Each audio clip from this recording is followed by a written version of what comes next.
Play the Senate.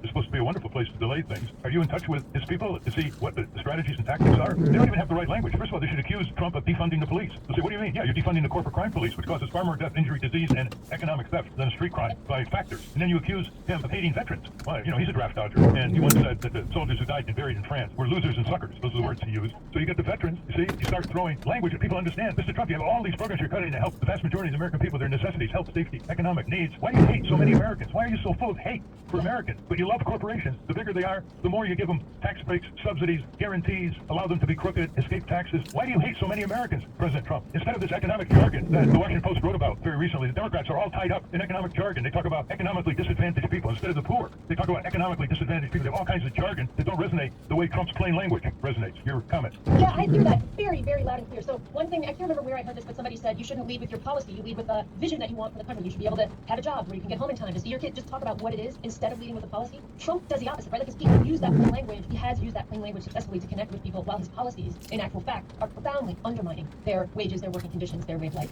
And so I think it is really important that Democrats or people who are opposed to Trump and Trump's sort of neo-fascist approach to governing to really not whitewash, not use the language to whitewash things and instead really say what's going on. I think that's really, really, really important. Another thing that I'm interested if you think that this is resonant with folks is his, I think it is, because I think people really, really do think highly of public education in this country. It is one of the most important institutions we have. And Trump is a very clear, broader effort to replace public education with private. And like hidden in this bill is provisions that will funnel public dollars to private education. It creates $5 billion private school voucher program. Turn right onto Peck Lane. Organizations that give out private school vouchers. And the tax rate is dollar for dollar. In 600 feet, turn right onto Boston Post Road. Anywhere else. It's just the kinds of attacks on public education that you see in here. It's consistent with his broader attack on At the light, turn right onto Boston Post Road. In this bill. It's just there is something to reach essentially everyone in this bill. So your point about we need to use very clear language to say what's going on, I think is really, really, I'm with you, and I'm going to come away from this interview inspired to do that in a stronger way. We're talking with Heidi Shearholz, is the president of the Economic Policy Institute, a very fine organization in Washington with a record of compassion and accuracy and precise economic studies. I know you want to talk a little about connecting the mania on tariffs and how it connects to this bill. Talk about how the tariffs, his gyrations on the tariffs, which you get the stock market to go up one day and then drop the next day, allowing all kinds of insider trading opportunities for the Trumpsters and their cronies. Talk about the tariffs, because your organization has done a lot of work on this. Yep. When I talk about these tariffs, I always do want to start by saying tariffs are inherently bad. Continue on Boston Post Road for 1 mile. Industry, as long as it's used in a narrow, strategic way, as part of a broader coherent plan, it should never be the center of anyone's economic policy. So Trump is like with his completely chaotic, very large, across the board tariff, it's just plain idiotic. It's absolutely idiotic policy. And because of the way he's doing it, it is going to slow growth and increase inflation. And so when you have the great that slowing growth, increasing prices, combined with a budget, which if it goes through it is now, will massively increase the debt, massively raise borrowing costs, what you have is, Trump inherited this extremely strong macroeconomy, and I would never be the person that says the economy that Biden handed off was perfect. It was far from perfect, but it macroeconomic-wise was wrong. The unemployment rate had been at 4.2% or lower for 39 months. I think that's the right number. It was the longest stretch between since 1965. It's just like it was an extremely strong economy, and Trump is on the verge to wondering, and that is really, really going to hurt people. So this combination of what's happening with this budget and Trump's other policies, in particular his trade war, is just an absolutely toxic combination. The other thing is, if you listen to his speeches, especially the most recent one, he was giving a speech to the graduation class at West Point, he paints a picture of a wonderful economy. Everything is going great. Workers are never before. He paints a picture of fantasy. So he's unable to have a manifestation of leadership, has a grip on reality. So tell our listeners how they can get that report, 100 ways that workers are being harmed. So it is on EPI's website. That's epi.org, and it's called 100 Days, 100 Ways. So if you just go to epi.org and search 100, I bet it will be the first thing that comes up. And it's a great website, listeners, on many other things that affect your livelihood and your hopes for a better America. EPI.org. Remember that, and get the material that Heidi just mentioned. The hardest working people in America are poor people. Yep. Underpaid people who harvest our crops under terrible conditions, who take care of our elderly, who are nanny for our kids, who clean up buildings and other places in dangerous areas after us.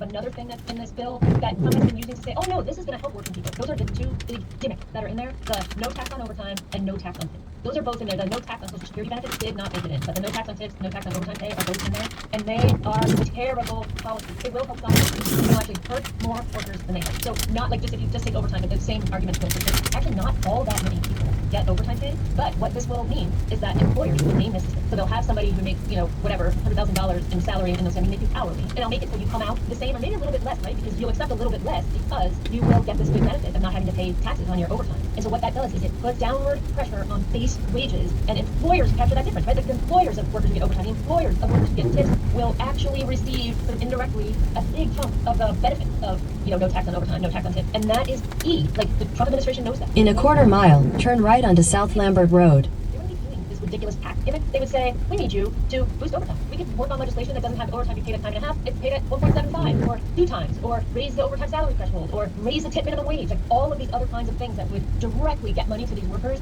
are the way to do it, rather than these tax gimmicks that actually will hurt more workers than they help. But he's certainly getting a lot of mileage out of it, so that's an important thing that we all have to kind of push. Very important. No tax on tips. At the light, turn right onto South Lambert Road.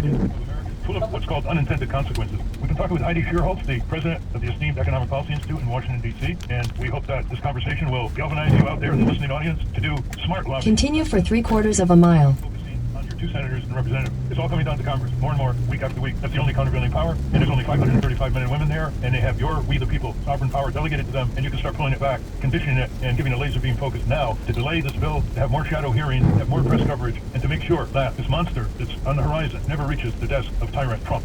Thank you very much, Heidi. Thank you. It's really been my pleasure. We've been speaking with Heidi Shearholtz. We will link to her work at the Economic Policy Institute at RalphNaderRadioHour.com. When we come back, we're going to talk about car insurance. But now let's check in with our corporate crime reporter, Russell McIver. From the National Press Building in Washington, D.C., this is your corporate crime report on Monday, Friday, June 6, 2025. I'm Russell McIver. As crimes from corporate conduct are escalating, federal enforcement is in retreat. With the Supreme Court's turn to more extreme form of federalism, the burden of policing corporate conduct will increasingly fall to the states. But for states to succeed in curbing corporate harms, they will need more effective remedies. In a recent law review article titled A Charter for Justice, Corporate Enforcement for the New Federalism, Donald Brainerd and Teresa Devaldi of the GW Law School propose a novel approach to restructuring corporations and engaging criminal conduct into public benefit subsidiaries chartered at the state level. They argue that this remedy will allow states to directly address the harms of culpable corporate conduct without destroying the value corporations create for states and their residents. For the corporate crime reporter, I'm Russell McIver. Thank you, Russell. Welcome back to the Radio Hour. I'm Steve Scrovan, along with Dave Feldman and Ralph. Are your auto insurance rates going up? Our next guest has some ideas about what to do about that. David? Robert Hunter is the Director Emeritus of Insurance at the Consumer Federation of America. He's held many positions in the field, both public and private, including being the Commissioner of Insurance for the state of Texas, being the President and Founder of the National Insurance Consumer Organization, and he served as United States Federal Insurance Administrator. Welcome back to the Ralph Nader Radio Hour, Robert Hunter. Thank you. And welcome back to Hunter, who also is a very experienced property casualty actuary, so he knows what he's talking about.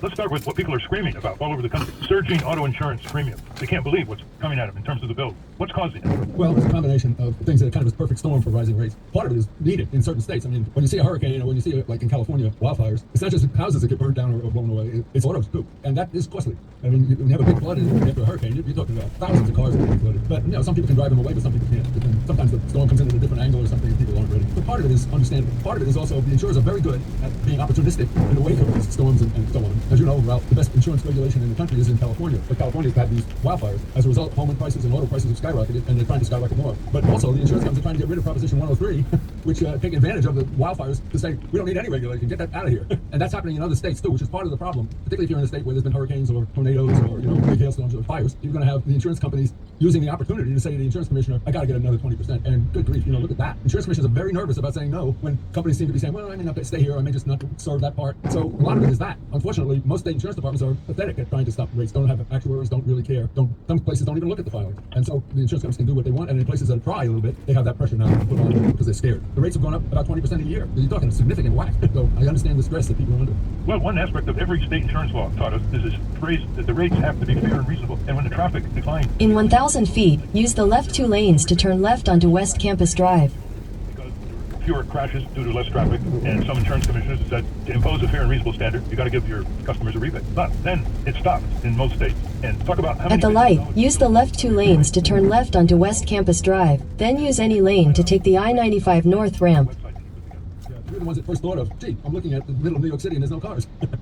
One night I woke up in the middle of the night and I had an idea that we were going to ask for a rebate. And by the end of the day, we filed letters in every state and we had filed a press release and nobody paid much attention because it was new and people were dying and people were scared, so the press didn't cover it. So we issued the exact same press release a week later and it was huge. So the timing is always important. And within a week, insurance companies started to file, nobody made them, but they started to file rebates. The big one, I think the first one was Geico. And they filed some sizable rebates which amounted to about $15 billion, which was good because it was a start. But the driving didn't return immediately. It took a couple of years before it was back to normal. And we calculated that they still owed about $35 billion. $35 billion as of now? Yeah, so they never paid it back. And the insurance commissioners basically ignored our pleadings. So there's only 1 or 2 states, Jersey and California, that looked at it properly and tried to collect more money later. So it's still roughly $35 billion. I wonder, when you say we, you're talking about the Consumer Federation of America. So how can people find out the situation, rebates and no rebates in their state? Yeah, I believe that Consumer Federation website would have something. I haven't looked lately. We did have a chart. We certainly have the calculations, and so we could make it available. Or they could. I'm not there anymore, but I'm an emeritus. I can sort of act like I'm old and give them some instructions. So I'll try to get that. That's a good idea. Make sure it's up. The thing you've read about over the years and testified about is how people can learn how to buy auto insurance in a smarter way and actually save money. Give us some tips here. Use any lane to take the I-95 North ramp, then merge onto I-95 North. Don't ask for more than you really need. And then once you have it, I need this much for my car, I need this much for I get somebody, and so on. And then you get that statistic and you send it out to several companies and get a quote. I think it's very important. And you have to, here are some things that you may not know about that you have to watch out for. There's something called price optimization that we actually got 20 states to ban, but there are still the rest of the states haven't banned it, and that means some companies will charge you more if they think you'll pay more, even though the law in each state says the rate should be based upon the risk being insured, not on whether or not people are smart shoppers. So it's important to get quotes. And then there's rating factors that people, different companies have different rating factors. Rating factors are very unfair to poor people. If you rent a house rather than own a house, auto insurance rates are higher if you rent it. If you're single, you're higher than a single woman, you're higher than if you're a married woman. If you have more education, you pay less. If you used to insure yourself, Continue on I-95 north for 5 miles. took low limits before, only maybe the state required, they'll charge you more. Anything that makes you look like you're poor, they'll charge you more. And so shopping around, because some companies don't do that as much. State Farm is bad in one area, for example, they charge you for credit score, which is another one, but that hurts poor people. And State Farm makes a big deal out of that one, but they're pretty good on the other ones. They don't have all those other ones. But most companies have some different combination. So shopping around will knock out, you'll see lower prices from companies that don't use all those factors. Do you have any companies that are consistently good that you'd recommend? USAA, you have to have some connection to the military to get auto insurance from them. It's still a huge company because my father was in the service in World War I and I can get covered. And so it's a pretty broad group you can get it. If you qualify in any way, you should at least try it. And then you got Erie Insurance Company, Amica Mutual, they're the best, and those three. And yeah, they always come in low with price, and if you have a claim, you're going to be okay with those companies.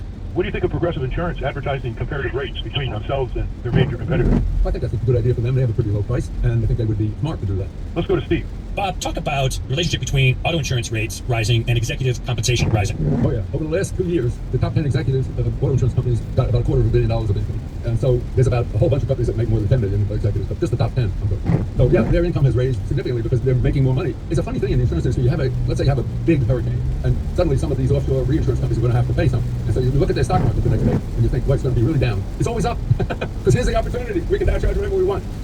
So the insurance rates are not necessarily related to how many people are making claims. It's more related to how their stock portfolio is doing. Is that what you're saying? Well, yeah, I suppose. I mean, they have to cover the claims, obviously, but they usually ignore the investment incomes they're making, and they try not to put that in the rates. One of the first things I did with Ralph and I started NICO, and we even talked about it in our initial press conference, was I went after the problem of investment income in rate making. And finally we got the National Association of Insurance Commissioners to agree with it. And they issued a thing saying to the insurance commissioners, you have to use investment income in rate making. And some of them did. California did it in a very good way. And some of them didn't. And some of them have forgotten about it.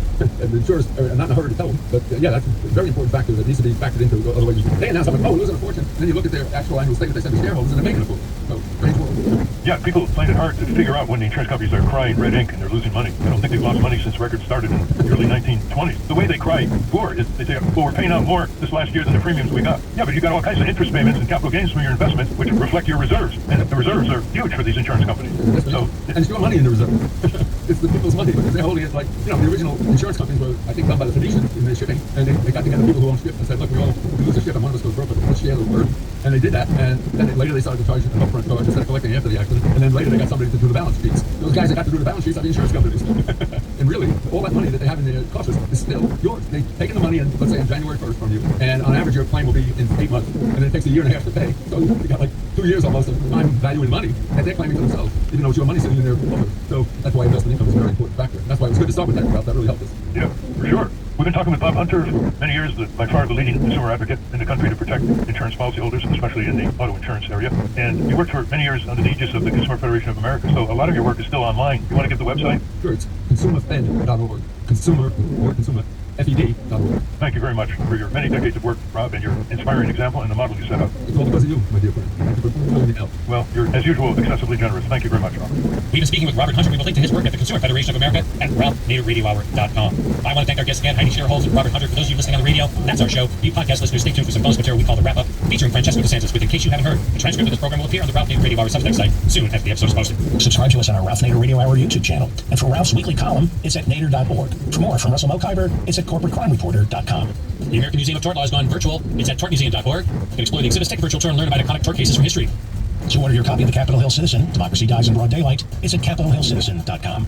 And remember to continue the conversation after each show. Go to the comments section.